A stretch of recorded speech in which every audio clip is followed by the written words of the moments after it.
मंडल स्तर से जुड़े अधिकारियों और प्रतिनिधियों का स्वागत है। हमारे बीच नोडल अधिकारी आरजीए से हैं।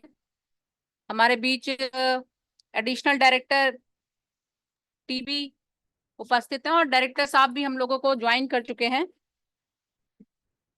हाँ, हमारा आज इस कार्यक्रम में डायरेक्टर साहब हमारे बीच आ चुके हैं। इसका बहुत प्रतीक्षित ये कार्यक्रम डायरेक्टर साहब की बहुत मंशा थी कि जन योजना अभियान की अवधि में ग्राम पंचायत तक सीधे बातें करी जाएं, सीधे वार्ता करके एक दफे ओरिएंटेशन, कुछ आवश्यक निर्देश वो देना चाहते थे। तो सबसे पहले सुशील एक संक्षिप्त प्रस्तुतिकरण है, मोटा मोटा ग्राम पंचायत विकास योजना के बारे में, उसको रन कर रहे हैं। सर पहले लोग जुड़ चुके हैं इससे 4,000 कम है यार। जी जी कम है। 57,000 तो ग्राम पंचायत।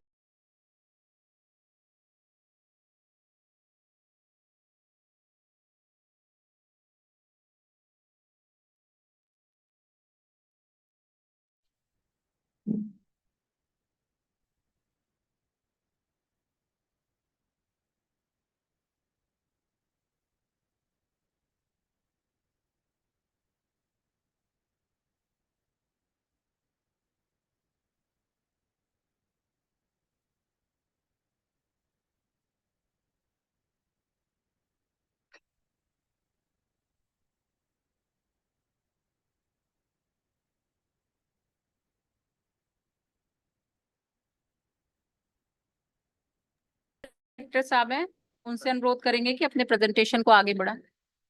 आदरणीय निदेशक पंचायती राज,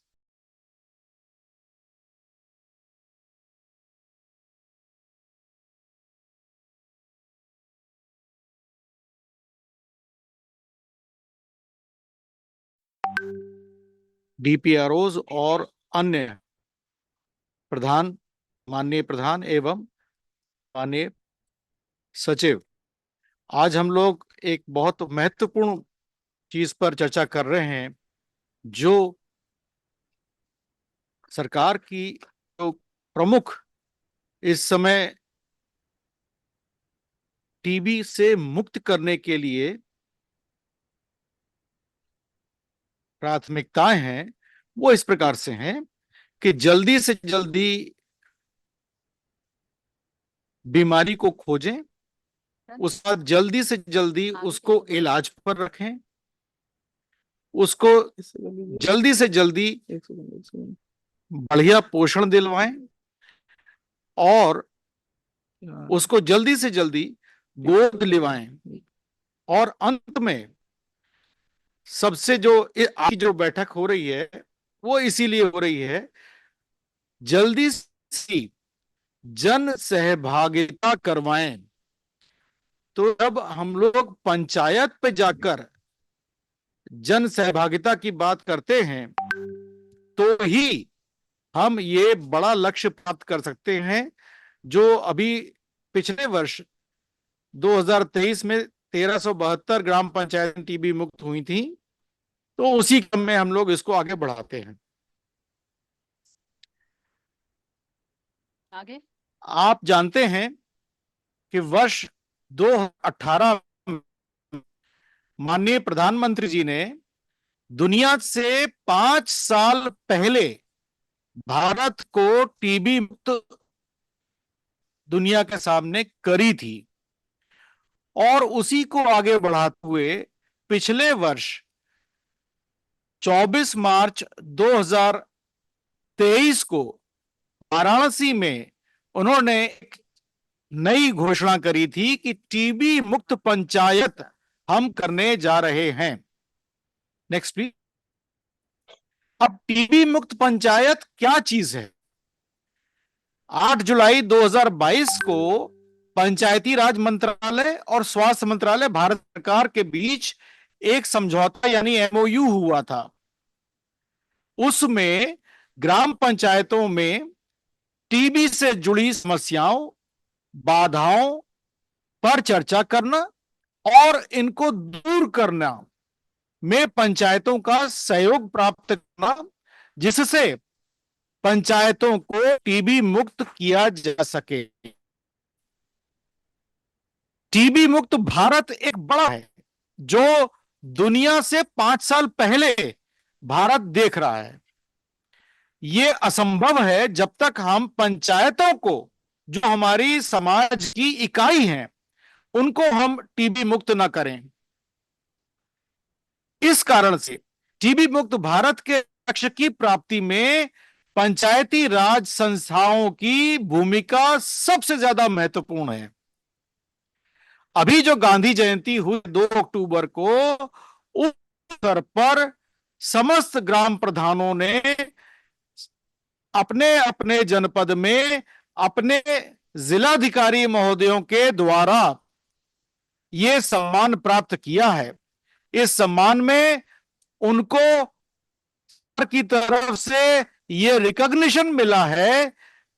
गांधी जी की एक कांस्य रंग की मूर्ति और एक प्रशस्ति पत्र उन प्रदान किया गया है। Next please. अब हम थोड़ा सा जान लेते हैं कि टीबी रोग है क्या। दुनिया में सबसे ज्यादा टीबी की बीमारी भारतवर्ष में है, जो लगभग दुनिया में जितनी टीबी है उस 28 से अधिक है, 27%। और भारत में जितनी टीबी है, टीबी बीमारी की बात कर रहा हूं, भारत जितनी टीबी का रोग है उसमें लगभग चौथाई 23% करीब करीब हमारे प्रदेश में मरीज है। अब अच्छी बात यह है कि टीबी का रोग पूरी तरह से ठीक किया जा सकता है।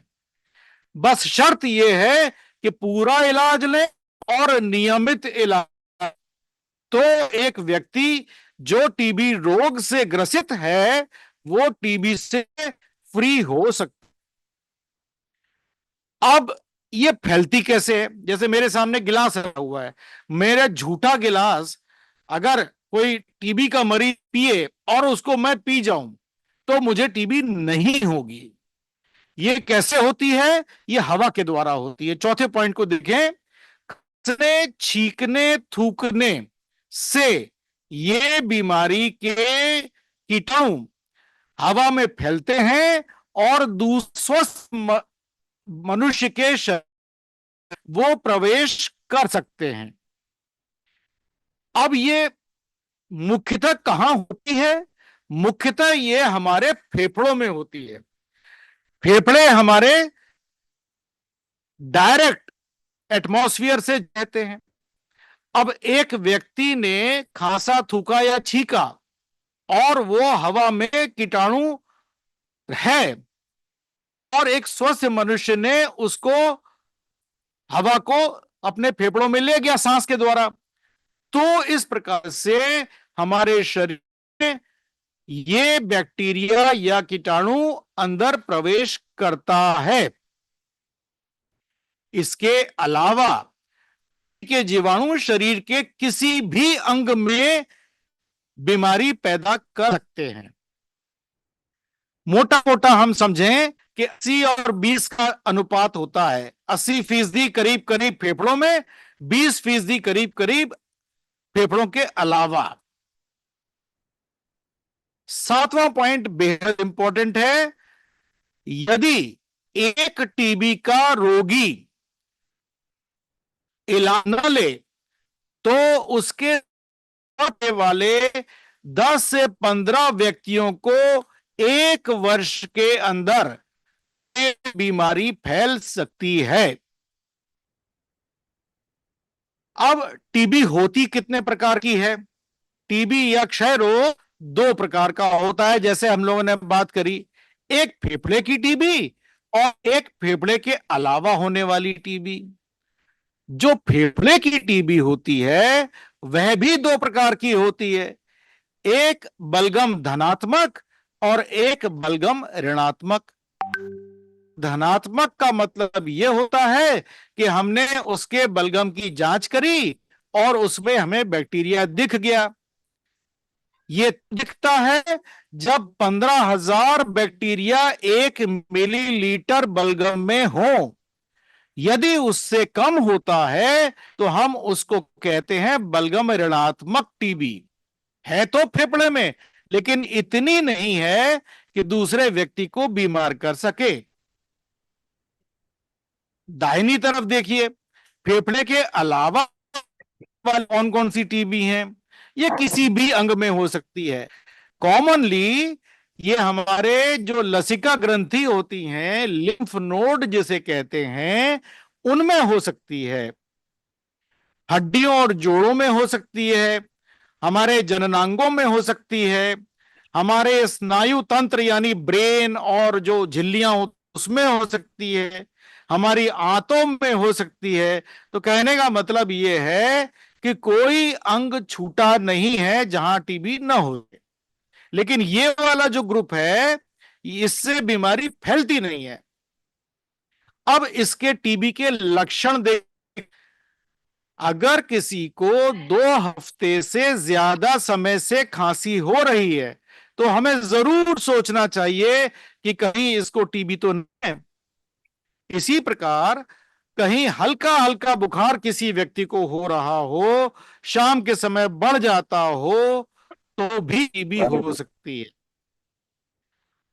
वजन कम हो रहा हो, भूख कम हो रही हो, आदमी के कपड़े ढीले पड़ रहे हो, तो भी टीबी हो सकती है। बलगम में यदि खून आ रहा हो तो भी टीबी हो सकती है। में दर्द बताए मरीज तो भी टीबी है। कोई एक्सरे करा के आता है और डॉक्टर उसमें कहते हैं कि इसमें कुछ एबनॉर्मल या असामान्य धब्बा दिखाई पड़ रहा है, भी टीबी हो सकती है। इनमें से कोई भी अगर एक लक्षण भी है तो हमें यह सोचना चाहिए कि कहीं यह संभावित टीबी का रोगी तो नहीं है। Next please. अब पहचाने कैसे? ये तो हमने लक्षणों की बात कर रही, अब हम पहचाने ऐसे कि पहली चीज जो है, बलगम के द्वारा। संभावित टीबी रोगी जिसके बलगम के सैंपल में टीबी के जीवाणु दिख जाएं तो उसको हम कहते हैं बलगम धनात्मक यानी पॉजिटिव टीबी रोगी। दूसरा, एक्सरे या अन्य विधियों से संभावित टीबी रोगी जिसके बलगम के सैंपल में टीबी के जीवाणु नहीं दे, परंतु डॉक्टर को लगता है कि एक्सरे में टीबी के धब्बे हैं, तब एक्सरे के द्वारा डायग्नोज करते हैं। अन्य विधियों में टीबी के गंभीर लक्षण धनात्मक टीबी रोगी के निकट संपर्की यानी उसके साथ क्लोज कॉन्टैक्ट्स के माध्यम से चिकित्सक टीबी रोग है ही यह तय करते हैं। ठीक है। अब इसके अलावा ये तो टीबी की थी बेसिक जांचें। अब हमारे पास कुछ एडवांस्ड जांचें आ गई हैं, बिल्कुल इंटरनेशनल स्टैंडर्ड की, फ्री ऑफ कॉस्ट। इसमें पहली है नेट की जांच। ये पता चलता है कि मरीज को साधारण टीबी है या बिगड़ी हुई टीबी है। बिगड़ी हुई टीबी से यहां मतलब यह है कि रेजिस्टेंट टीबी, उस बैक्टीरिया पर टीबी के दवाइयां नहीं कर रही। तो ये नेट की जांच से हमको पता चल जाता है और इससे मरीज को टीबी की सही इलाज देने में मदद मिलती है। हमारे प्रदेश में इस समय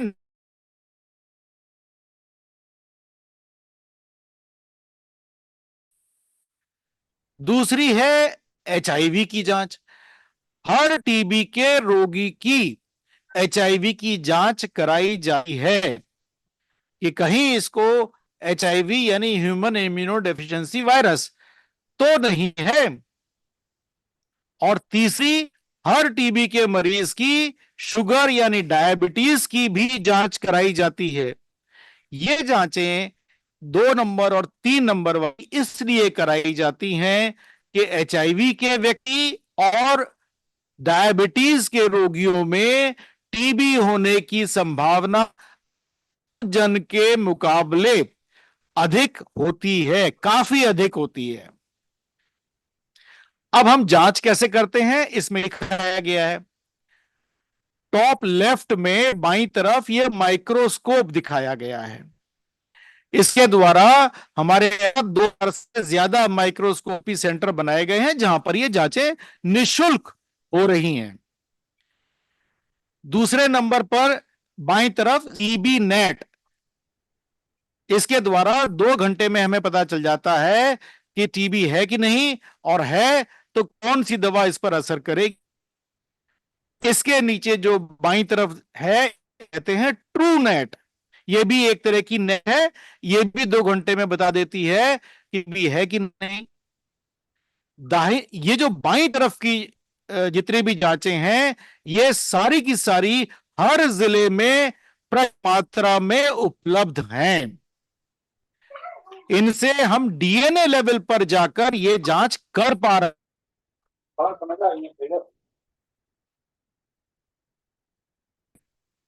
दाहिनी तरफ जो दिखाया है ऊपर एलपीए, लाइन प्रोब एसे, इससे हमें यह पता चलता है कि फर्स्ट लाइन और सेकंड लाइन की दवाइयां असर करेंगी या नहीं करेंगी।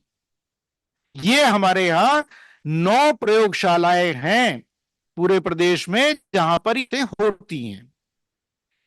इसके नीचे दाहिनी तरफ जो कल्चर लिखा हुआ है, ये जांच हमको ये बताती है कि इससे अधिक जो एलपीए में हमें पता चल रहा है, उससे अधिक अगर हम जानना चाहें तो कितनी जांचें सकती हैं, तो टीबी पर काम करने वाली 13 किस्म की दवाइयों की जांच इन कल्चर प्रयोगशालाओं में प्रदेश दर हो रही है।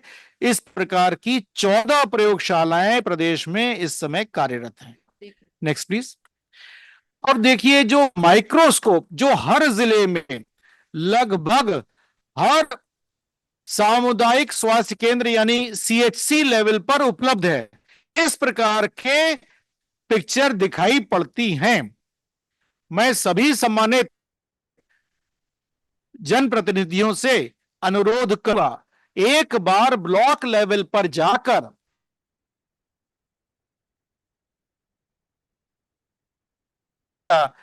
हमको ये वाला इसमें जरा दिखाइए कि किस तरह का दिखता है बैक्टीरिया।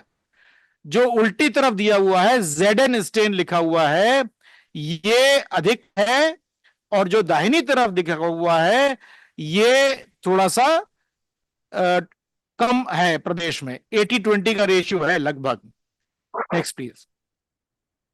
अब एक्सरे में दिखता है, देखिए उल्टे साइड में ऊपर एक गोला सा दिखाई पड़ रहा होगा आपको। ये गोला एक उदाहरण है, इसको कैविटी कहते हैं। इस प्रकार से ये एक मरीज के अंदर खा लेती है, इसी कारण से इसका नाम पड़ा क्षय रोग। एक बार जो क्षय हो गया, चाहे दुनिया का सबसे अमीर आदमी हो, उसका फेफड़ा दोबारा से रिपेयर नहीं होता। इस प्रकार की कैविटी दिखाई पड़ती है। अब दाहिनी तरफ वाली तस्वीर में जो दिख रहा है वो कैविटी के अलावा भी जो सामान्य हमारा फेफड़ा है उसमें अभी ये शुरुआत कर दी है। बीच में जो गोला सा दिखाई पड़ रहा है वो तो गड्ढा है, उसको कैविटी बोलते हैं, खा गया बैक्टीरिया। उसके चारों तरफ जो सफेद सफेद सा हो रहा है, वहां पर ये दिखा रहे हैं कि अब इसने खाना शुरू किया है, पूरा खाया नहीं है, तो अभी बचा हुआ है। Next please. अब टीबी फैलती कैसे है? आमतौर पर टीबी का जीवाणु टीबी के रोगी के खांसने थूकने के दौरान छोटे कणों के द्वारा दूसरे स्वस्थ मनुष्य के शरीर में हवा के माध्यम से फैलता है। बलम के ये छोटे कण हवा द्वारा एक स्वस्थ व्यक्ति के शरीर में फैलते हैं और स्वस्थ मनुष्य के शरीर में लंबे समय तक, सालों साल तक ये ऐसे ही सुषुप्तावस्था में पड़े रह सकते हैं। अब चौथा पॉइंट यहां पर बहुत इंपॉर्टेंट है। यदि उस व्यक्ति में किसी कारण से रोग से लड़ने की क्षमता यानी प्रतिरोधक क्षमता में कमी आ जाए तो उसको टीबी रोग हो सकती है। और जैसा मैंने पहले जिक्र किया था, डायबिटीज, कुपोषण, शराब का सेवन, धूम्रपान, मलिन बस्तियों में रहना, ये सब आमतौर से वो कारण हैं जिससे हमारी प्रतिरोधक क्षमता कम होती है और एक सोया हुआ बैक्टीरिया इसमें स्वस्थ मनुष्य के शरीर में उठ के खड़ा हो जाता है और वो क्षय कर देता है, यानी खाना शुरू कर देता है। तो टीबी मुख्य रूप से ऐसे मरीज में लगातार खांसते हो, उनके साथ हम रह रहे हो, और उसके जो मरीज है वो भी ऐसा हो जिसके बलगम में बैक्टीरिया निकल रहा हो, यानी धनात्मक हो। ऐसे रोगी के साथ यदि हम रहेंगे पास जाकर तो हमें टीबी होने का संभावना रहेगी। अब साधारण टीबी का इलाज कैसे किया जाए? ड्रग सेंसिटिव कहते हैं इसको।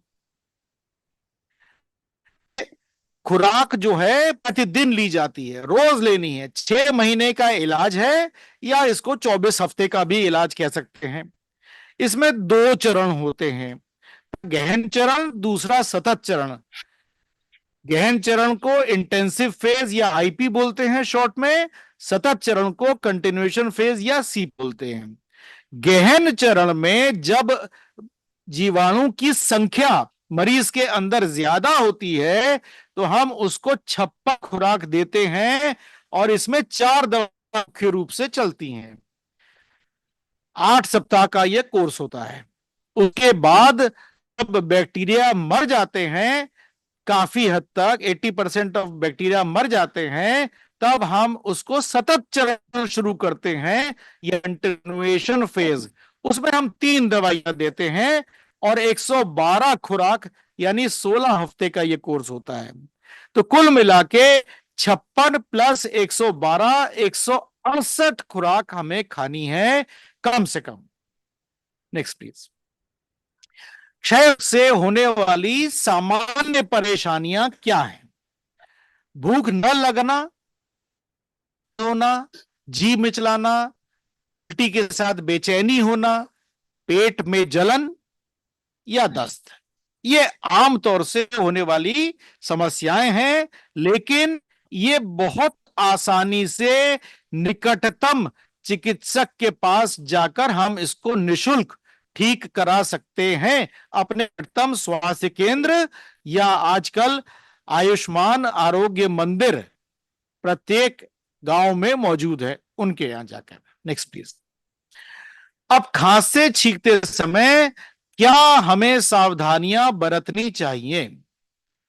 क्योंकि ये हवा फैलती है और खांसने छींकने थूकने से होती है, तो क्या करें? तो जैसे ही हमें खांसी आए या छींक आए तो हमें मुंह और नाक को कपड़े से इस प्रकार से ढक लेना चाहिए, इधर उधर नहीं थूकना चाहिए। नाली में यदि थूका भी है तो तुरंत उसको पानी से बहा देना चाहिए। जमीन पर अगर थूका है तो उस पर मिट्टी डाल देनी चाहिए। अस्पतालों में आते समय खांसी और टीबी के रोगियों को सामान्य अलग बैठाने की व्यवस्था करनी चाहिए। टीबी के मरीज के लिए घर में हवादार कमरा तथा वेंटिलेशन की सुविधा होनी चाहिए। छठा पॉइंट इसलिए महत्वपूर्ण है कि ये बैक्टीरिया धूप और हवा से मर जाता है, बहुत जल्दी मरता है। और इसके विपरीत अगर इसको नमी वाली जगह में और अंधेरी जगह में मिल जाए तो ये बरसों मूर्छावस्था में रहता है, कभी भी उठकर खड़ा हो सकता है। 7वां पॉइंट, समय पर जांच और सही इलाज टीबी से मुक्ति का एकमात्र मूल मंत्र है। Next please. अब ये देखिए, इन्होंने बताया है कि खांसते छींकते समय या तो ऐसे कर लीजिए या ऐसे, यूं करके। कोहनी से ढक लें, तो ये सारे में फैलेगा नहीं। Next please. अब टीबी बीमारी से कैसे बचा जाए? रोगियों के नजदीकी संपर्क यानी उनके घर में रहने वाले साथ जो व्यक्ति रहते हैं उनका टीबी बीमारी है कि नहीं, ये जांच बहुत जल्दी से जल्दी करा लेनी चाहिए। मान लीजिए मैं टीबी का रोगी हूं और ये मेरे साथ रहते हैं, तो इनकी जांच मुझे जल्दी से जल्दी करा लेनी चाहिए। उपरोक्त व्यक्तियों का स्वास्थ्य केंद्र पर डॉक्टर द्वारा टीबी परीक्षण किया जाता है, जिसमें अगर व्यक्ति में टीबी रोग पाया जाता है का इलाज तुरंत शुरू कर दिया जाता है। तीसरा पॉइंट पे आइए, अगर बिना लक्षण वाले लोगों या जांच में जिनके बैक्टीरिया नहीं दिखा, ऐसे लोगों के लिए टीबी बीमारी से बचाव की दवा 3 महीने की साप्ताहिक खुराक चिकित्सक की सलाह के अनुसार लेनी चाहिए। यानी कि अगर पहले तो हम घर वालों को यह तय कर लें,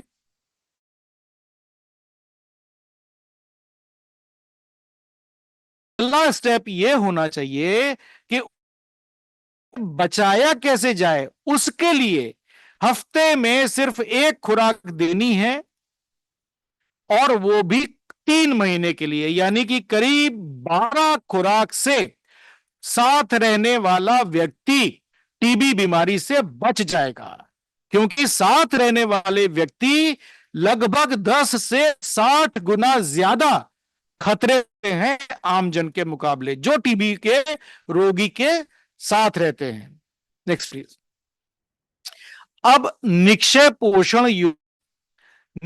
पोषण योजना टीबी रोगियों के लिए पोषण की सहायता की एक स्कीम है, जिसका उद्देश्य यह है कि उपचार के दौरान रोगी को पोषण की अच्छी खुराक मिल सके।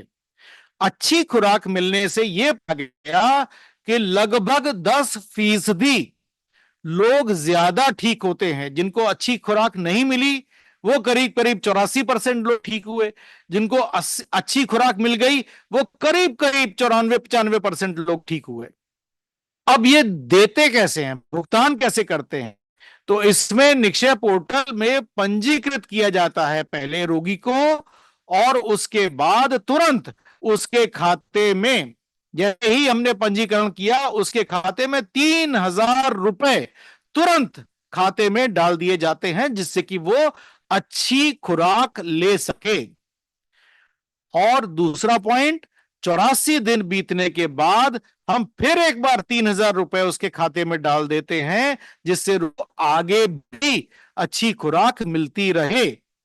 ये आमतौर से 95% रोगी हमारे 6 महीने में हो जाते हैं। कभी कभी 6 महीने से ज्यादा देना पड़ता है, तो 1,000 रुपए प्रति माह की दर से हमको और खाते में पैसे डालते हैं। अब ये स्कीम में हमको 3 चीजें चाहिए। एक तो मरीज का बैंक अकाउंट, अगर मान लीजिए बच्चा है या कोई और है तो उसका बिल्कुल ब्लड रिलेशन, उसका अकाउंट भी चल सकता है। दूसरा, हमें मरीज का मोबाइल नंबर चाहिए होता है और मरीज का आधार नंबर चाहिए होता है। नेक्स्ट। टीबी एक सामाजिक बीमारी है, जैसा मैंने शुरू में कहा था कि जन सहभागिता पे आप लोग चर्चा कर रहे हैं। तो सामाजिक बीमारी इसलिए है कि गरीबी और खाद्य असुरक्षा के कारण यह बीमारी बढ़ती है। हमारे यहां जो टीबी से मृत्यु हुई उसमें देखा गया कि करीब करीब आधे लोग कुपोषण के कारण उनकी मृत्यु हुई है। तो कुपोषण और भूख को शुरू में ही हम दोनों फायदे दिला सकते हैं। 3,000 रुपए वाली बात मैंने कही, तो 3,000 रुपए तत्काल दिला के उनको फायदा दिला सकते हैं और आगे उनको गोद लेने की व्यवस्था है। तीसरा पॉइंट इसमें दिखा रहा है आवास और पर्यावरण की खराब स्थिति। अगर मेरा घर ऐसा है यहाँ पर धूप और हवा नहीं आती है तो मेरे को टीबी होने के चांसेस अधिक होंगे। चौथा पॉइंट, खराब वेंटिलेशन और भीड़ भाड़ वाली जगह, मतलब एक घर में एक कमरे में 7-8 लोग रहते हैं और उसके विपरीत एक कमरा ऐसा है जहां पर खूब खिड़की है, रोशनदान है और सिर्फ 2 लोग रहते हैं। तो जहां पर भीड़ भाड़ वाले लोग हैं वहां पर टीबी होने की संभावना अधिक होगी। और पांचवा पॉइंट कह रहा है स्वास्थ्य सेवाओं तक पहुंचने में विलंब। अब ये विलंब को कम करना आपके हाथ में है।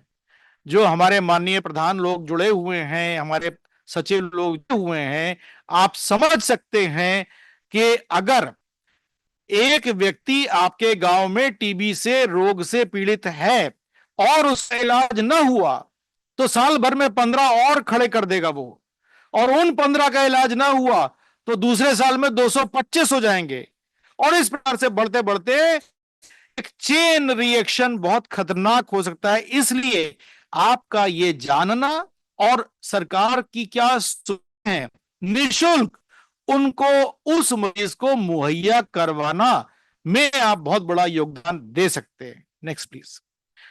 अब तो पंचायत जिसमें डायरेक्टली आपकी रिस्पॉन्सिबिलिटी आ रही है उस पर हम लोग चर्चा करते हैं। टीबी मुक्त पंचायत के अंतर्गत पंचायत सदस्यों की भूमिका है।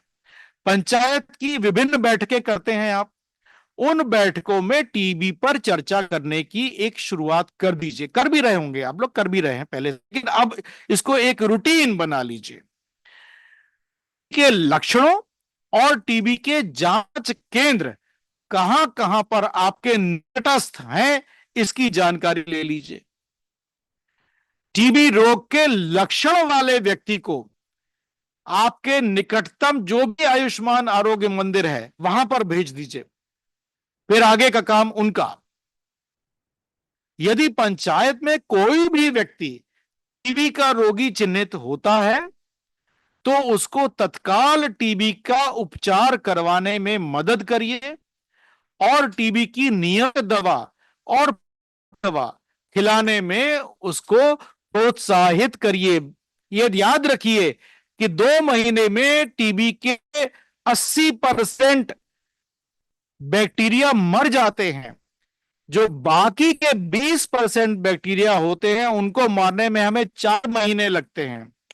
तो इसलिए आपसे मेरा यह निवेदन है कि इस चीज को जरा समझाइए अपने लोगों को कि भाई कोई घबराने की बात नहीं है, कोर्स करना है, लेकिन मिनिमम 6 महीने की दवा तुम्हें खानी ही खानी है। Next please. मरीज को निक्षय पोषण योजना का फायदा जरूर दिलाइए। एक मरीज है, 2 मरीज है, जितने भी मरीज हैं, तो उसको पहली किस्त 3,000 रुपए की मुझे दिलानी है। पहले 1 नवंबर से ये 3,000 रुपए वाली स्कीम 1 नवंबर से 2024 से लागू होने जा रही है। उसके पहले 1,500 रुपए देने का प्रावधान था। तो जो पुराने रोगी हैं उनको 1,500 प्लस 1,500 मिलेगा, जो नए रोगी हैं उनको 3,000 प्लस 3,000 मिलेगा। क्योंकि सरकार ने ऐसा महसूस किया कि बेहतर पोषण देने से मरीज जल्दी ठीक हो रहा है। फिर टीबी के रोगी को अतिरिक्त पोषण सहायता के लिए निक्षय द्वारा गोद लिया जाना। निक्षय मित्र वही है जैसे आपने शिव मित्र और कई सारे किस्म के मित्र बना रखे हैं, वैसे ही टीबी में कोई भी व्यक्ति जो स्वेच्छा से किसी टीबी मरीज को मदद करना चाहे उसको निक्षय मित्र कहा गया है। और यह सरकार की तरफ से कोई निर्देश या आदेश नहीं है, ये एक व्यवस्था है जो हमारे महामहिम राज्यपाल महोदया के द्वारा प्रदेश में शुरू करी गई और उसके बाद 2022 में महामहिम राष्ट्रपति जी ने इसको पूरे देश में लागू कर दिया। तो इसमें हमें एक किसी मरीज है उससे ये देखना होता है कि भाई तुमको सारे दवा मिल रही है, तुमको जो भी सरकारी सहायता होती है वो मिल रही है। उसके अलावा मैं अपनी तरफ से भी उस मरीज को पोषण पोटली दे सकता हूं, जिसमें बड़ी सिंपल सी चीजें होती हैं जो हमारे गांव देहात में खूब प्रचुर मात्रा में पाई जाती हैं। गुड़ है, चना है, मूंगफली है, तिल है, इस तरह की चीजें जो उसके शरीर को प्रोटीन अधिक देंगी। फिर ग्राम स्वास्थ्य स्वच्छता पोषण समितियां जो होते हैं, उन बैठकों में टीबी के बारे में पूरी खुल के चर्चा और बताना कि सरकार द्वारा ये स्कीम है, इसका हमें देखिए, अगर मैं बीमार पड़ जाऊं तो आमतौर मुझे कष्ट होगा, मेरा बजट हिल जाएगा, लेकिन यहां पर हमारा जो रोगी है वो आमतौर से लो इकोनॉमिक स्टेटस का मरीज होता है। हालांकि ऐसा कोई अब बंधन नहीं है, किसी को भी हो सकती है ये बीमारी, तो उनको जानकारी देना और उनको पूरी व्यवस्था का लाभ पहुंचवाना, ये आप जनप्रतिनिधियों के माध्यम से ये किया जा सकता है। Next please. अब पंचायत राज विभाग या पंचायत सदस्यों का प्रशिक्षण, हम लोग आपके आने से पहले निदेशक महोदय से ये चर्चा कर चुके हैं। राज्य स्तरीय प्रशिक्षण यहां किया चुका है, जिला स्तरीय प्रशिक्षण शुरू हो चुका है, और उसके बाद ब्लॉक स्तरीय प्रशिक्षण 11 नवंबर से 30 नवंबर के बीच कराया जाना प्रस्तावित है, जिसका पत्र निदेशक महोदय की तरफ से आप लोगों को प्राप्त हो जाएगा।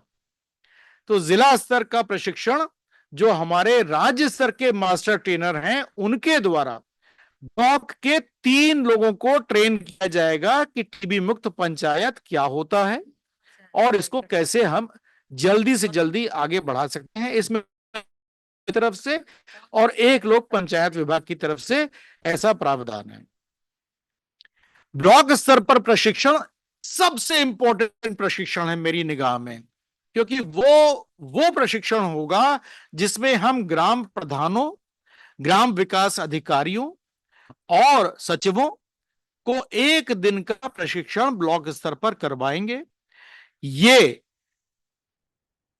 अब क्योंकि अब हम लोग आगे बढ़ चुके हैं, तो जो सितंबर अक्टूबर में था ये तो बीत चुका है, तो अब हम लोग जो सर से करी थी, सर ने ओके कर दिया है, 11 नवंबर से 30 नवंबर के बीच में हमें ब्लॉक लेवल का प्रशिक्षण पूरा कर लेना है।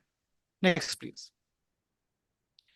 पंचायतों को टीबी मुक्त घोषित करने की प्रक्रिया 2023 में जो हम लोगों ने काम किया था, उसमें 1370 ग्राम पंचायतें टीबी मुक्त की जा चुकी हैं, घोषित ऑलरेडी की जा चुकी हैं, जिसमें ग्राम प्रधानों को सम्मानित किया जा चुका है। अब इसमें पहला पॉइंट पंचायतों की शुरुआती बैठक और उनका क्षण, दूसरा पॉइंट है टीबी मुक्त पंचायत करने की तैयारी, तीसरा पॉइंट है ग्राम पंचायतों को टीबी मुक्त पंचायत करने का अपना दावा ब्लॉक पंचायत के माध्यम से जिला क्षय रोग अधिकारी के समक्ष प्रस्तुत करना। जब ये दावे प्रस्तुत कर दिए जाते हैं, उसके बाद चौथा पॉइंट देखिए, राज्य और जिला टीबी टीम के द्वारा इन दावों का सत्यापन किया जाता है। जैसे पिछले 23 में हम लोगों ने 1777 दावे हमारे सामने आए थे, लेकिन जो एक्चुअल में वेरीफाई पाए वो 1372 ही हो पाए। और पांचवा पॉइंट है कि उनकी घोषणा कि फलानी फलानी पंचायतें हमारी टीबी मुक्त हो गई।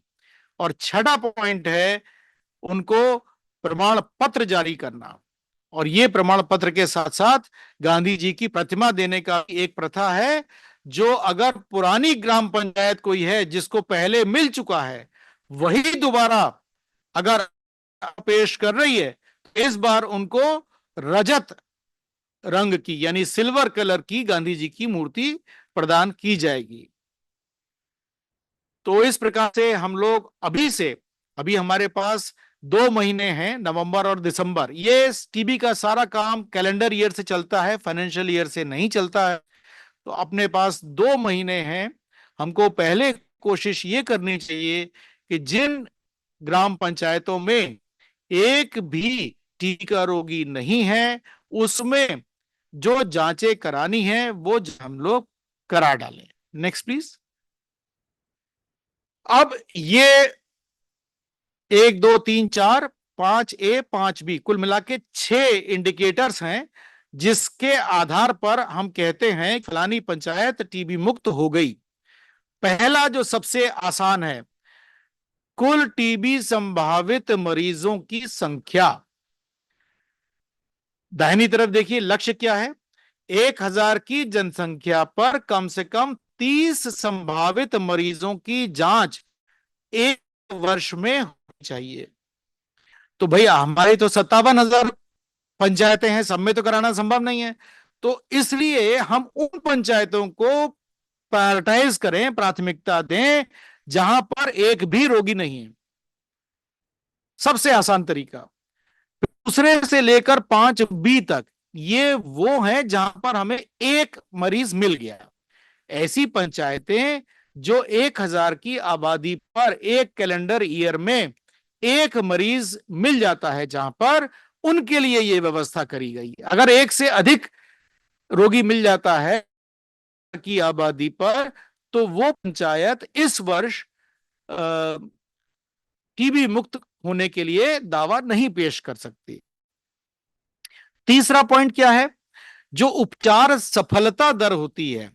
मान लीजिए एक टीबी मरीज मेरे यहां मिल गया, तो पिछले साल जितने भी टीबी रोगी हुए थे उसमें से 85% ठीक हो गए हो तो भी ये इसके लिए ओके हो जाता है। चौथा पॉइंट कहता है दवा संवेदनशीलता जांच। जो नेट मशीनों की मैं कर रहा था पहले, ये नेट मशीनें जो लगी हुई हैं हमारे यहां, तो इतनी भी इस साल मान लीजिए मेरे पास एक मरीज आया 1000 की आबादी, तुरंत मैं उसकी नेट वाली जांच करा दूं, 2 घंटे में मुझे मिल जाती है उसकी रिपोर्ट। तो वो जांच कम से कम 60% लोगों की हो जानी चाहिए, ऐसा इन्होंने कहा है। फिर 5A देखिए, निक्षय पोषण योजना। 100% सभी पात्र टीबी लाभार्थियों को निक्षय पोषण योजना के अंतर्गत कम से कम एक किस्त का भुगतान अवश्य हो गया हो। अगर 1 नवंबर से पहले की उसकी नोटिफाई हुआ है तो 1500 रुपए की किस्त जा चुकी हो। अगर एक के बाद होगा तो उसको 3000 की किस्त जाएगी।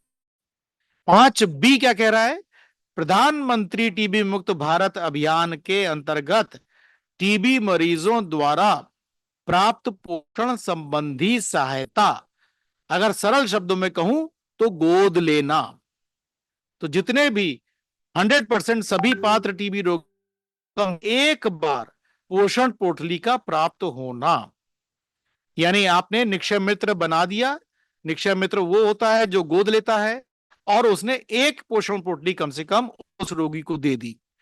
तो 2 तरह के ग्रुप हो गए। पहली लाइन एक तरह का ग्रुप जहां पर एक केस नहीं है, और 2 से लेकर 5B तक वो वाला ग्रुप जहां पर 1000 की आबादी पर हमको एक मरीज मिला है। ठीक है, नेक्स्ट प्लीज। अब प्रमाण पत्र किस तरह से जारी करते हैं। प्रत्येक वर्ष विश्व क्षय रोग दिवस 24 मार्च को मनाया जाता है। उस दिन जिलाधिकारी महोदय के द्वारा टीबी मुक्त पंचायत का प्रमाण पत्र दिया जाता है, जो अगले 1 वर्ष के लिए मान्य होगा। इस साल हम लोगों ने 2 अक्टूबर को दिया है ये, लेकिन आगे आने वाले सालों में यानी 2025 में जब ये कार्यवाही होगी तो 24 मार्च 2025 को ही ये आपको प्रमाण पत्र मिलेगा। फिर दूसरा बुलेट देखिए, टीबी मुक्त ग्राम पंचायत प्रमाण पत्र के साथ महात्मा गांधी जी की एक प्रतिमा दी जाती है। साल में कांस्य रंग की होती है। लगातार 2 साल में अगर होगा तो दूसरे साल में आपको रंग की मिलेगी। लगातार 3 सालों तक होगा तो तीसरे साल आपको स्वर्ण रंग की गांधी जी की मूर्ति मिलेगी। और इस मूर्ति और इस प्रमाण पत्र को ग्राम पंचायत भवन में प्रदर्शित किया जाए। Next please. ये इस प्रकार से दिखा रहे हैं, ये एमडी साहब सॉरी डीएम साहब दे रहे हैं प्रधान जी को। ये गांधी जी की मूर्ति है और नीचे ये प्रमाण पत्र है। ये दाहिनी तरफ हमारे प्रधान जी हैं जो दोनों एक तरफ एक हाथ में ये, एक हाथ में गांधी जी की मूर्ति लेके बहुत अच्छा महसूस कर रहे हैं। Next please. टीबी मुक्त पंचायत के अंतर्गत पंचायती राज संस्था से अपेक्षाएं। बीएचएनसी और खुली बैठकों में टीबी रोग के बारे में विस्तृत चर्चा करें। जीपीडीपी के अंतर्गत क्षय रोग के लिए बजट का प्रावधान करवाएं। स्वच्छ भारत की तरह टीबी मुक्त भारत अभियान हेतु प्रचार प्रसार करवाएं, दीवारों पर स्लोगन वगैरह। Next please. स्कूलों आंगनबाड़ी केंद्रों में प्रतिमाह के संबंध में चर्चा और रैली का आयोजन करवाएं। ग्राम पंचायत की प्रति 1000 की जनसंख्या पर प्रति वर्ष 30 संभावित मरीजों की टीबी की जांच करवाएं। ग्राम पंचायत के अंतर्गत चिन्हित सभी रोगियों को नियमित दवा के साथ साथ गोद लेकर पोषण पोटली दिलवाने में मदद करें। Next please. नेक्स्ट।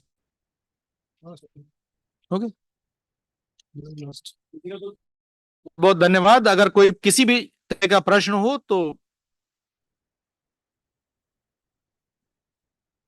कोई प्रधान जी, कोई सचिव साहब या डीपीआरओ साहब। अभी ने म्यूट कर रखा है। अच्छा, तो अब अगर जो है डीपीआरओ सर बताएंगे कि ये प्रधान है तभी हम लोग उनका अलाउ कर पाएंगे। तो अब मैम आप कन्वे कर दीजिए मैसेज को जनपद से डीपीआरओ सर। पर हम चाहते हैं कि कुछ प्रधान जी लोग जरूर पूछें। टीबी पंचायत के संबंध में आप लोगों की जनपद के ग्राम प्रधानों की कोई क्वेरी हो तो वो कृपया करके पूछ ले। कोई समझना कोई चीज है, या सब मौके बार बार बताते हैं कि आपने बताया इसका एक एडिशनल डायरेक्टर साहब द्वारा पीपीटी बताया देंगे जा तो रहा हम है। ग्रुप में शेयर करा देंगे। ये वाला ये उसमें वो ठीक कर डीपीआरओ साहब कन्नौज।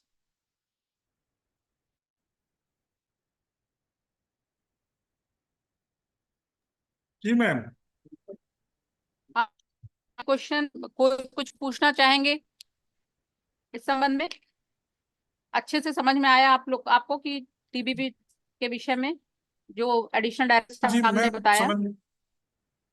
कोई प्यारो साहब ऐसे होंगे जो कि ये क्या कहते हैं, जिन्होंने प्रधानों को जोड़ा हो अपने साथ, जो ये पूछना चाह रहे हो, कुछ प्रधानों की अपेक्षाएं हो?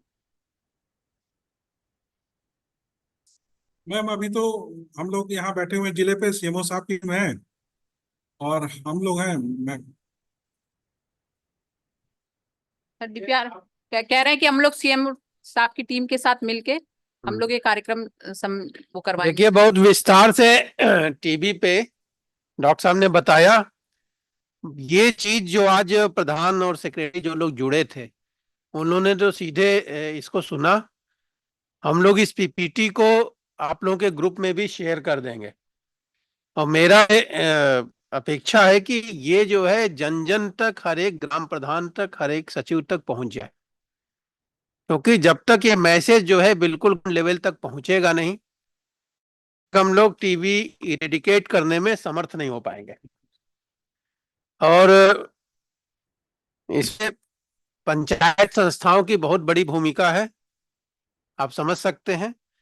और आपके जो 9 थीम हैं उसमें एक थीम कुपोषण मुक्त स्वस्थ गांव का भी है।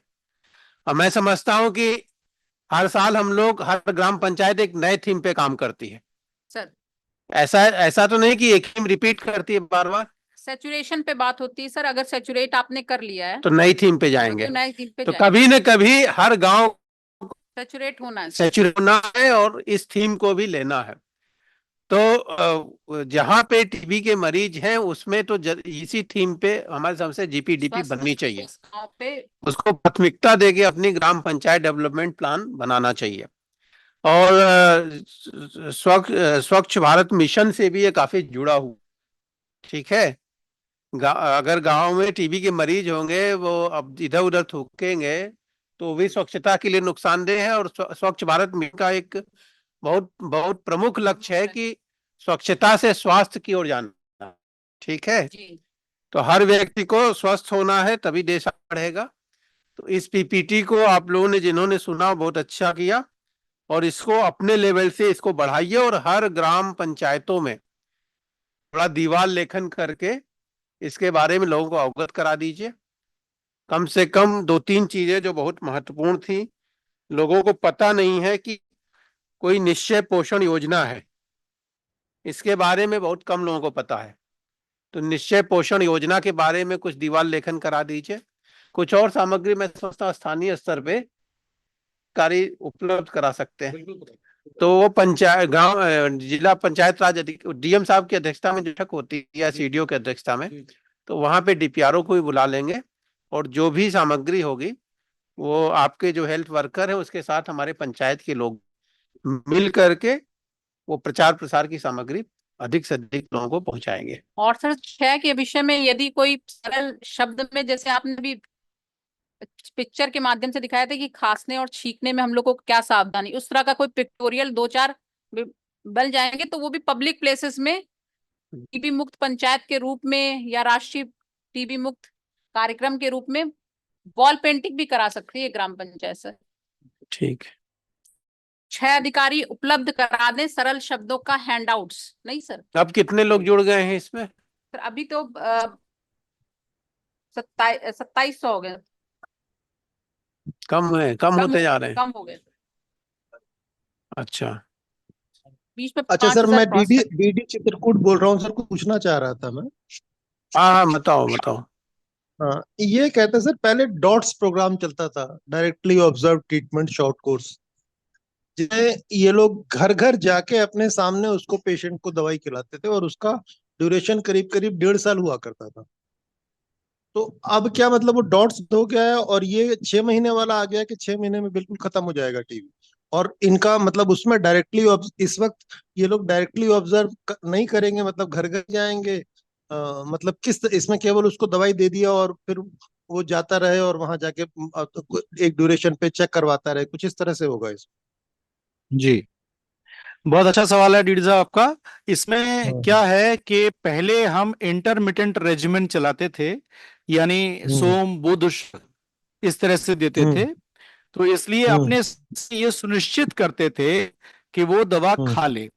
अभी हम एक ट्रांजिशन में जा रहे हैं, एक तो डेली रेजिमेंट पे आ चुके हैं, रोज खा रहे हैं, और दूसरे हम और एक कदम मरीज के घर के अंदर पहुंच रहे हैं, वो भी इसी ट्रेनिंग में बताया जाएगा, जिसको कहते हैं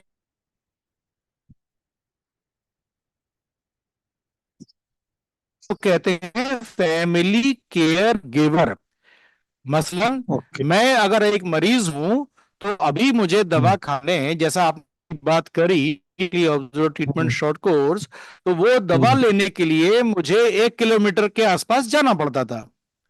और अब एक फैमिली केयर गिवर के माध्यम से हम मरीज से पूछेंगे कि भाई तुम अभी भी वही व्यवस्था से दवा खाना चाहोगे, या तुम्हारे घर बहुत सिंपल एक तैयार किया गया है 1 पेज का, जो 5वीं पास बच्चा भी आसानी से उसको टिक लगा के भरता है, कोई कॉम्प्लिकेटेड नहीं, बेहद सिंपल उसको रखा गया है। तो ये ट्रांजिशन होने की वजह से, और बीच में कोविड आ गया, हमारा डॉट्स बिल्कुल नहीं हो पा रहा था, तो हम लोगों ने 1-1 महीने की दवा देना शुरू किया था। तो अब क्योंकि जागरूकता बहुत बढ़ चुकी है, तो अभी हमको बताने की जरूरत है कि आपको रोज खाना है, अदरवाइज आपका सिंपल टीबी रेजिस्टेंट टीबी में बदल सकती है। तो अभी राइट नाउ हम लोग यही कर रहे हैं कि 1-1 हफ्ते की दवा देते हैं, 28 गोली होती है उसमें, तो एक पत्ता उसको घर जाके खाता है, वापस फिर लाके देता है पत्ता, तब फिर हम उसको नया पत्ता देते हैं। आगे आने वाले फैमिली केयर गिवर भी तैयार हो जाएंगे, तब ये सारी की सारी दवाइयां हम उसके घर पर ही रखवाना शुरू कर देंगे। जी, और ये फैमिली केयर गिवर उसके घर का ही कोई बंदा होगा, उसके पेशेंट बिल्कुल उसके घर का ही बंदा होगा, और वो उसकी चॉइस होगी। अगर कहता है नहीं मुझे तो जो पहले चल रहा था सिस्टम वही से खाना है, तो उसकी मर्जी, तो कोई थोपा नहीं जाएगा। लेकिन वो कहता है कि हाँ भाई मैं अपने घर में जिम्मेदारी से खा सकती हूँ, तो उसके घर पे उसको हल्की सी एक ट्रेनिंग देके और दवा उसके घर पर रखवा दी जाएगी। हाँ नहीं नहीं ठीक है ठीक है। इसमें ये भी हम लोग आइडिया है, आप इस पे विचार कर लीजिएगा कि अगर कहीं बहुत ज्यादा पेशेंट्स हों और ये फैमिली वाला मामला ना चल रहा हो, तो जैसे हम लोग स्वच्छ भारत मिशन में हम लोगों ने मोटिवेटर काम किया, तो इसमें या तो आपकी वो एएनएम या जो भी आपका आशा होती है उनको यूज कर लें। एक बंदा कोई भी गांव का ऐसा रहे जो इसको मॉनिटर करता रहे। मतलब वो अगर आपके वहां नहीं जा रहा, प्राइमरी हेल्थ सेंटर में वो पेशेंट नहीं जा रहा है, तो गांव से ही कोई ना कोई एक रहे जो उसको रेगुलर मॉनिटर करता रहे। ये देखिए, गांव में हमारी ठीक है। आशा मौजूद है और हम्म 5,000 की आबादी पे हमारा सीएचओ मौजूद है, उसके ऊपर जी जी हमारी ना। पीएचसी मौजूद है। हाँ तो फिर ठीक है। हाँ बिल्कुल ठीक है ठीक है ठीक है, मैंने एक तो आइडिया दिया अगर आपको। ठीक है, थैंक यू। कोशिश इस समय यही है डीडी साहब कि हम हाँ। सब सेंटर लेवल पर, यानी हम्म सीएचओ लेवल पर जाकर हम्म टीबी का सारी सेवाएं मरीज को उपलब्ध कराएं। कभी कभी उसको ऐसी जरूरत पड़ेगी जो हट के हम्म डॉक्टर से उसको सलाह हम्म। करने की आवश्यकता ही नहीं पड़ेगी। जी। जी जी जी। ठीक है, thank you thank you.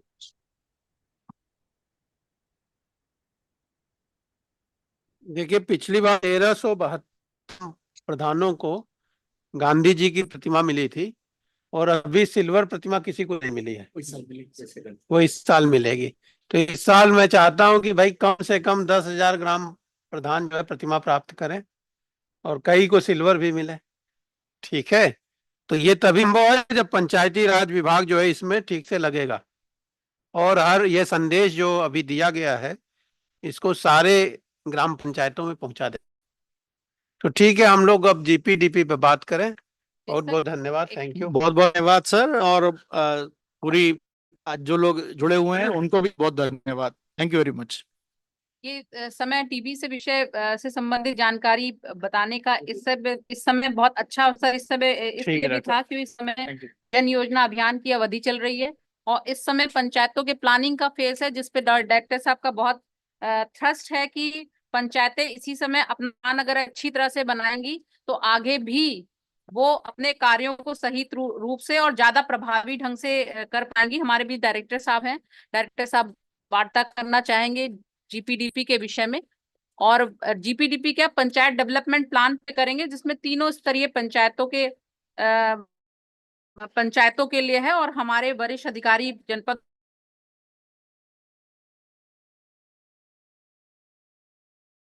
Block panchayat से कोई जुड़ा है? सर हमने जो लिंक था वो सभी के लिए था, त्रिस्तरीय पंचायतों के पदाधिकारी और जनपद और मंडल स्तर के अधिकारियों के लिए। ठीक है। सभी बात करेंगे, मतलब आम पब्लिक भी सुन रही है और जो हमारे ऑफिसर हैं वो भी सुने। नहीं, मैं चाहता हूँ कि तीनों स्तर के पंचायत का प्रतिनिधित्व है कि नहीं, कोई प्रमुख जी जुड़े हों या कोई प्रमुख जी जुड़े। हाँ। बोल नहीं पाएंगे। क्या कोई बीडीओ साहब जुड़े हों, पंचायत अध्यक्ष जी या जिला पंचायत में जुड़े हों। क्या कोई जनपद से ये कंफर्म कर पाएगा कि क्या इसमें कोई जिला पंचायत अध्यक्ष या प्रमुख महोदय भी जुड़े हैं?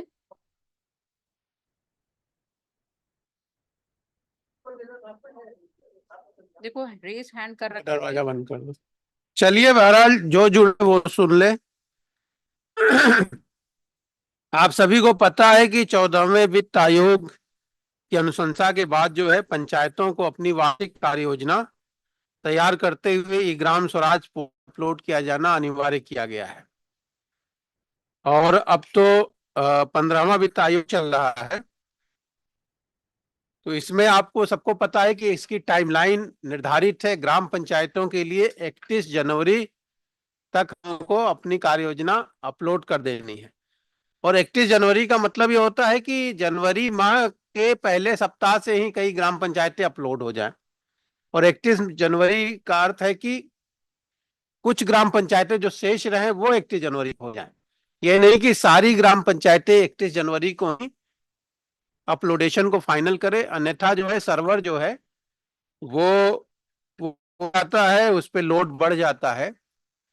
तो मेरा ये कहना है कि प्लान इस तरह से बनाया जाए कि जनवरी माह के पहले दिन से ही, पहले सप्ताह से ही काफी संख्या में ग्राम पंचायतें अपलोड करना अपने प्लान को शुरू कर दें और मच बिफोर गिवन टाइम हम लोग जो है अपने 57,691 ग्राम पंचायतों को अपनाने में सक्षम और समर्थ हो जाए। तो इसमें जो महत्वपूर्ण चीजें हैं वो आप सभी लोगों को पता है कि ये कि जन योजना अभियान की कैंपेन बनाई गई है जो अक्टूबर से 31 मार्च की अवधि में हमें करना है, जिसमें ग्राम पंचायतों को तो 31 जनवरी तक ही करना है। और इसका जो 3 सबसे महत्वपूर्ण चीज है कि एक तो जन सहभागिता, दूसरा नीड बेस्ड असेसमेंट और चौथा जो है अपने रिसोर्स को मैप करना। ये 3 इसके बहुत आवश्यक अवयव हैं। तो जन सहभागिता के लिए सबसे ज्यादा जरूरी है कि आपकी जो जन योजना बने, आपके ग्राम पंचायत है, चाहे क्षेत्र पंचायत है, चाहे जिला पंचायत है, उसमें अधिकतम लोग क्या चाहते हैं कि किस प्रकार से विकास किया जाए। 9 थीमेटिक विषय तो रहेंगे ही, उससे हम बियॉन्ड नहीं जाते, लेकिन सबकी भावना और सबके विचार उसमें परिलक्षित होने चाहिए। यही सच्चा लोकतंत्र है। लोकतंत्र का अर्थ ही होता है कि अधिक से अधिक लोगों की हम राय लेकर के कार्य करें। और ग्राम पंचायत सबसे छोटी इकाई है, तो ग्राम पंचायत में सही प्रतिनिधित्व तभी होगा जब विभिन्न जो भी स्टेक होल्डर्स हैं, जैसे बाल सभा की बैठक, महिला सभा की बैठक, आजीविका मिशन की बैठक, उनकी क्या जरूरतें हैं, इन सबको जो है हम उसमें शामिल करें। और आप जानते हैं कि इन सारी बैठकों को फिर हमें जो है जियो टैग करना, तो इसको सभी लोग ध्यान देंगे। हमारे समझ से जो हमारे ग्राम प्रधान भाई हैं, जो सेक्रेटरी है, वो इससे जुड़े हैं, जो हमारी बात सुन रहे हैं, जो नहीं है उनको डीपीआरओ जरूर बताएंगे। तो जो क्षेत्र पंचायत है उसके लिए समय सीमा है 28 फरवरी, और जो जिला पंचायत है उसके लिए समय सीमा है 31 मार्च। तो क्षेत्र पंचायत के लिए भी मेरा कहना है कि वो लोग भी फरवरी के पहले तारीख से ही शुरू कर देंगे, क्योंकि क्षेत्र पंचायत का जो पिछले वर्षों का जो अनुभव था वो अनुभव अच्छा नहीं था। आज भी 17, 18 क्षेत्र, 19 क्षेत्र में वो अपना ब्लॉक पंचायत डेवलपमेंट प्लान आज तक अपलोड नहीं कर पाए। आप जानते हैं कि जब तक प्लान अपलोड नहीं होगा उनको नया वित्त आयोग का पैसा नहीं मिलेगा, वो धनराशि भी नहीं खर्च कर पाएंगे। तो उन क्षेत्र पंचायत प्रमुखों के लिए और उनके बीडीओस के लिए एक अलग से स्पेसिफिक पत्र भी भेजिए यहाँ से, और सीआरडी साहब को भी कॉपी करिए, शासन को भी कॉपी करिए, ठीक है। इस बार ऐसी कोई चूक नहीं होनी चाहिए। जिला पंचायतों ने अपना बना लिया था, उनके लिए 31 मार्च है, पर मेरा कहना है कि वो भी हर हालत में 15 मार्च अपनी कार्य योजना को, अपने डिस्ट्रिक्ट पंचायत डेवलपमेंट प्लान को अपलोड करें। तो इसके लिए सबसे पहले जरूरी है स्टेप बाय स्टेप हम चलें कि जिला क्रियान्वयन एवं समन्वय समिति की बैठक करवा लें, जो डीएम साहब की अध्यक्षता में होता है। मेरे समझ से बहुत सारे लोगों ने करा लिया होगा, लेकिन इसकी हमें कैसे सूचना मिलेगी कि किन किन जिलों में हो चुका है? सूचना इन्हीं से शीट भरवा के मंगाया, मेरे पास लिस्ट है सर। अच्छा, इस समय नहीं है, लेकिन क्या कभी भी जहां नहीं, हम ये चाहते हैं कि हमारा मॉनिटरिंग सिस्टम करवाते जाएं, उसके मिनट्स भेजते हैं। हम मिनट्स को ही सही मानेंगे। हर बैठक की अगर डीएम की अध्यक्षता में बैठक हुई है तो मिनट्स जरूर बने होंगे। केवल गूगल शीट पे मत विश्वास करिए, मिनट्स मंगाइए। तो मिनट्स मंगा लीजिए। जहां नहीं हुआ है वो लोग भी इसको प्लान करके, मैं समझ इधर त्योहार आ रहे हैं, तो हर दशा में 7-8 नवंबर तक इसको जो है इस बैठक को जिलाधिकारी की अध्यक्षता में संपन्न करा लें। उसके बाद जनपद स्तरीय अधिकारी, खंड स्तरीय अधिकारी को ससमय योजना अपलोड करने के लिए उनको निश्चित किया जाए। जो जिलाधिकारी की बैठक होगी उसमें जिला पंचायत को और सभी बीडीओस को जरूर बुला लेंगे, क्योंकि ये योजना में उनका बहुत बड़ा रोल है। अन्य विभाग के अधिकारियों को तथा उनके ग्राम स्तरीय कार्यकर्ताओं को भी योजना तैयार करते समय ग्राम सभा की बैठक में उनका प्रतिभाग करना बहुत जरूरी है। और जनपद एवं खंड स्तरीय अधिकारी रोस्टर के अनुसार ग्राम सभाओं में भ्रमण करें। जो ग्राम पंचायतों की बैठक हो, जानते हैं कि जीपीडीपी बनाते समय कम से कम 2 बैठक अनिवार्य है। तो इसका एक रोस्टर बना होगा और गांव जो है वो जनपद स्तरीय बांटे भी गए हैं जिला स्तर पे। तो वो अधिकारी इनमें पहुंचे जरूर, ताकि उन बैठकों का एक सुपरविजन हो जाए और एक प्रकार से उन बैठकों का एक वेरिफिकेशन भी हो जाता है कि ये बैठकें हुई थी। जिला पंचायत और क्षेत्र पंचायत स्तर पे सभी एडीओ पंचायत जो हैं, एडीओ पंचायत इसमें जुड़े हैं क्यों सुनीता? जी सर। तो सभी एडीओ पंचायत जो हैं वो प्रमुख, माननीय प्रमुख जी से और सभी बीडीओ से व्यक्तिगत अनुरोध कर लें कि क्षेत्र पंचायत की बैठक आयोजित कर ली जाए और उसके जो है क्षेत्र बीपीडीपी बना लिया जाए। हम लोग देख रहे हैं चाहे जिला पंचायत है चाहे क्षेत्र पंचायत, उसमें एक बहुत बड़ी समस्या है टाइट फंड का खर्च न हो। आप लोग अनटाइट फंड तो खर्च कर लेते हैं पर टाइट फंड नहीं खर्च कर पाते। तो टाइट फंड आप जानते हैं कि 30% पेयजल पे, 30% स्वच्छता पे खर्च किया जाता है और ये अनुशासन बहुत ही जबरदस्त ये भारत सरकार बनाती है। इसको किसी भी स्तर रिलैक्स नहीं किया जा सकता है और ई ग्राम स्वराज पोर्टल से सारे भुगतान होते हैं। तो इसका कोई और वह मीडिया नहीं हो सकता। आवश्यक है कि जो छोटी ग्राम पंचायतें हैं जिनको कम धनराशि वित्त आयोग का मिलता है, उन ग्राम पंचायतों में स्वच्छता के क्षेत्र में क्षेत्र पंचायतें और जिला पंचायतें उन पे काम कर सकती। जैसे आरआरसी सेंटर बनाना है या आपको कोई अमृत सरोवर बनाना है या रेन वाटर हार्वेस्टिंग करना है, कोई बड़ा नाला जो 2-3 ग्राम पंचायतों को जोड़ता है, लिक्विड वेस्ट मैनेजमेंट में उस नाले को हमें जो है लिक्विड वेस्ट मैनेजमेंट में जो पद्धति है कि नाले के गंदे पानी को कैसे फिल्टर करके फिर किसी जलाशय में या उसका फाइनल डिस्पोजल किया जाए। तो क्षेत्र पंचायत और जिला पंचायत इसमें अपनी भूमिका अदा कर सकते हैं।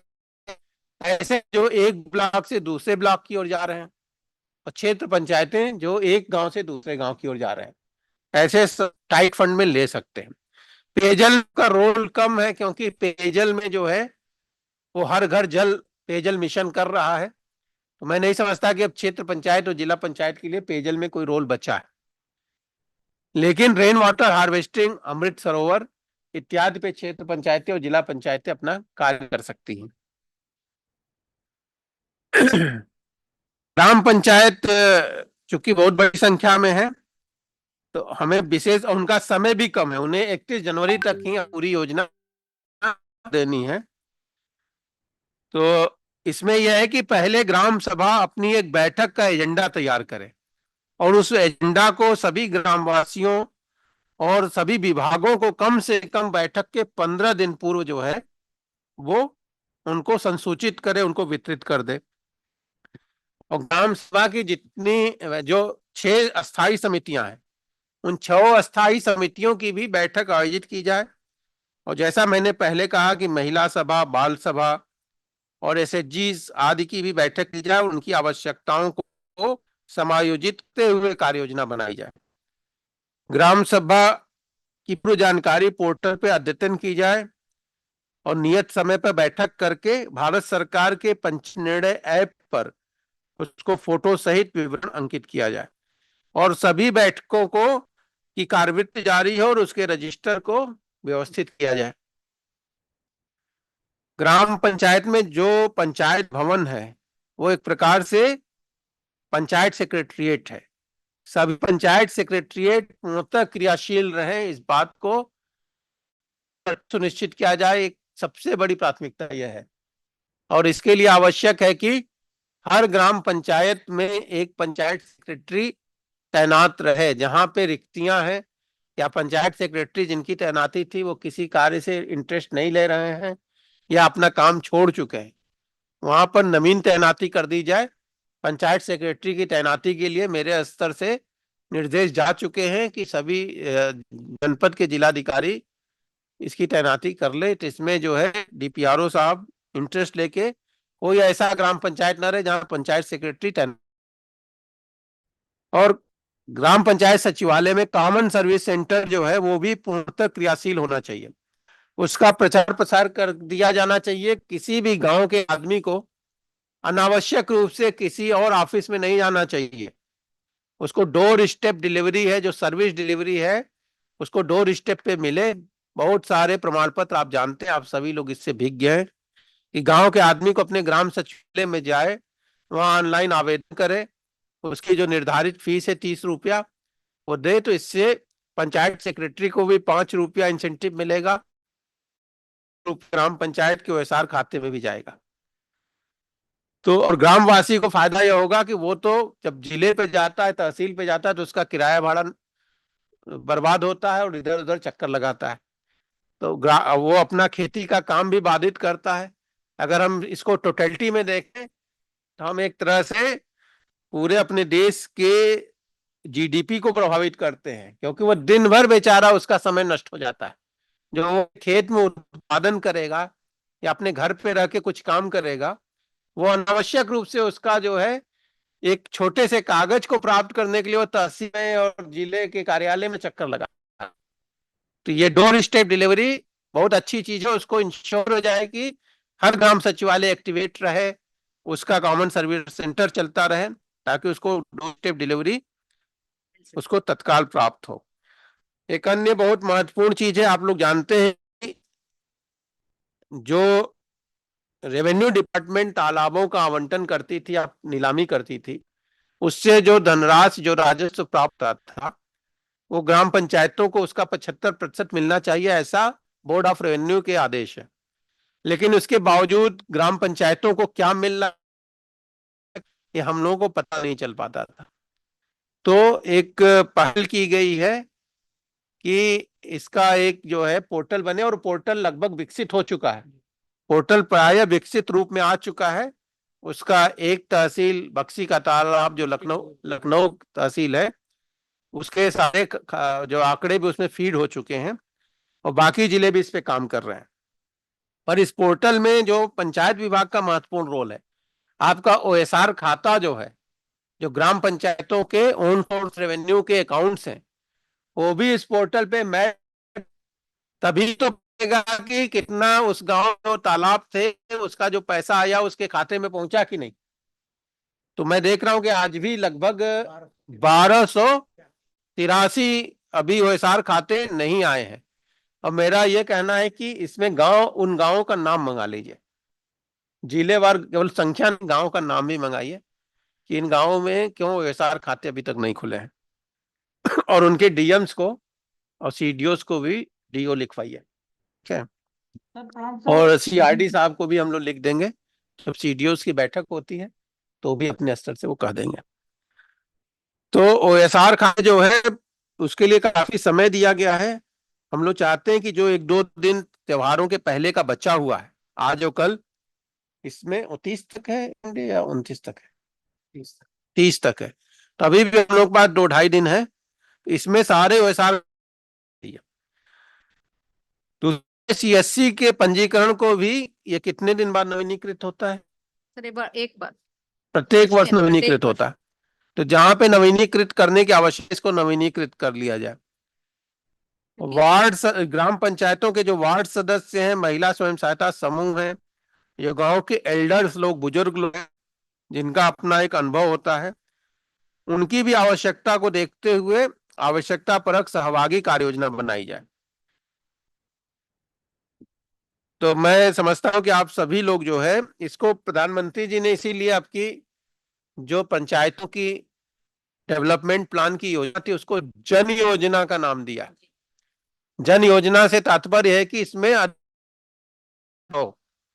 वाकई जो है लोगों के एस्पिरेशन के अनुसार ये योजनाएं बने, लोगों की आकांक्षाओं के अनुसार योजना बने, लोगों की आवश्यकताओं के अनुसार योजना बने। और अभी संभव होगा जब अधिकाधिक लोगों की सहभागिता होगी। योजना यह नहीं कि बैठ के प्रधान जी और सचिव साहब दोनों लोग मिलके एक योजना अपलोड कर दिए, ये सच्चा लोकतंत्र नहीं है। लोकतंत्र का अर्थ है कि सबकी सहभागिता। तो मैं समझता हूं कि आप लोगों ने पूरी बात को ढंग से सुन लिया होगा, और ग्राम पंचायत डेवलपमेंट प्लान है या ब्लॉक पंचायत डेवलपमेंट प्लान है या जिला पंचायत डेवलपमेंट प्लान है, वो समय सीमा के अंतर्गत और बहुत ही क्वालिटी के साथ और जैसी भारत सरकार की मंशा है उसके अनुरूप आप लोग अब की इसको बनाएंगे।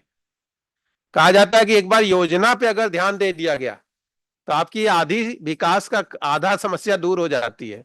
योजना बनाते समय ध्यान नहीं दिया जाता, बाद में विकास के कार्य में अड़चन आती है।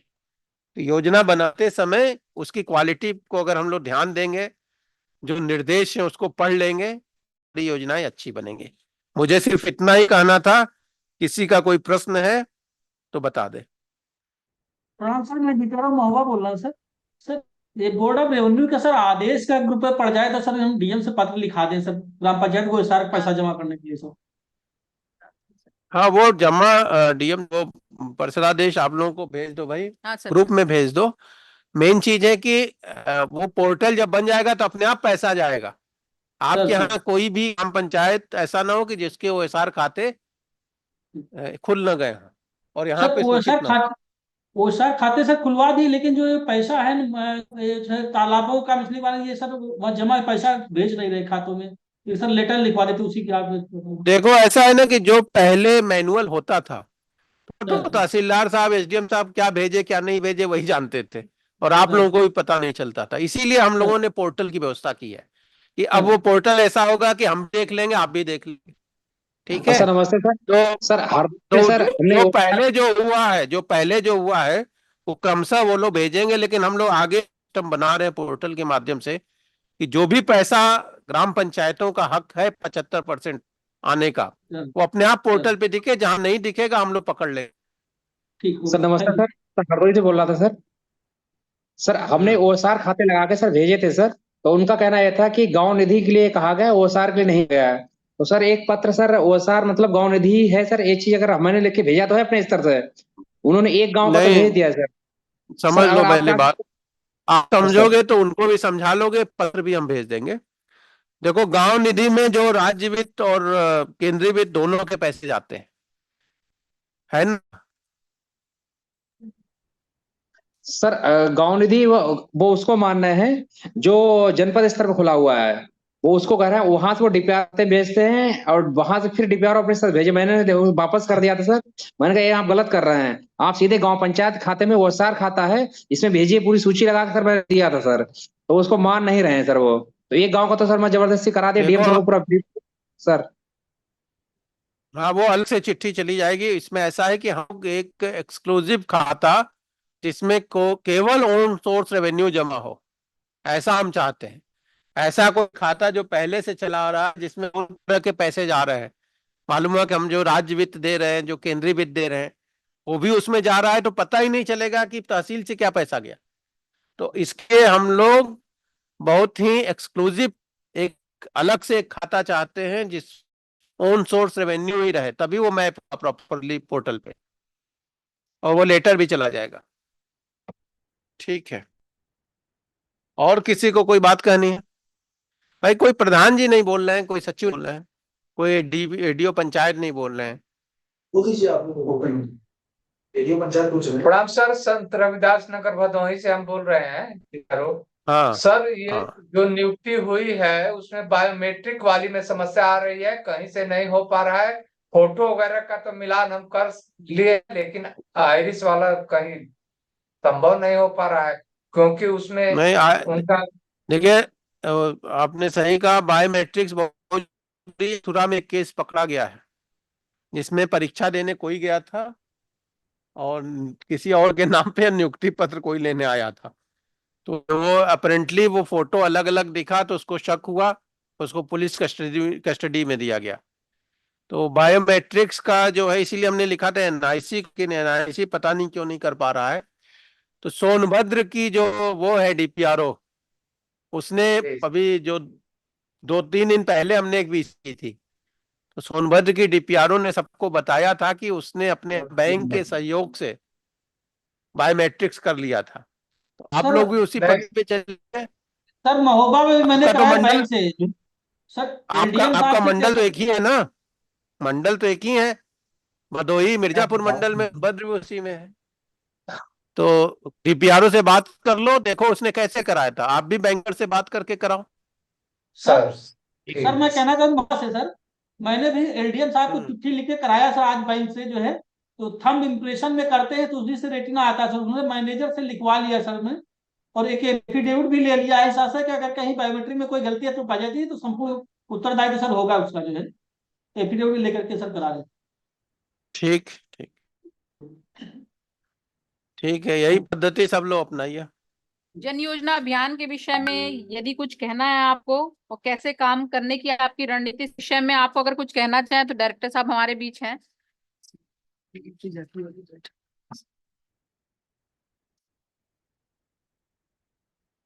जो सर को आपने बताया है टीबी से संबंधित प्रेजेंटेशन, जीपीडीपी का प्रेजेंटेशन, और जो परिषादेश है जो राज्य परिषद का, वो आपको ग्रुप में हम शेयर कर देंगे।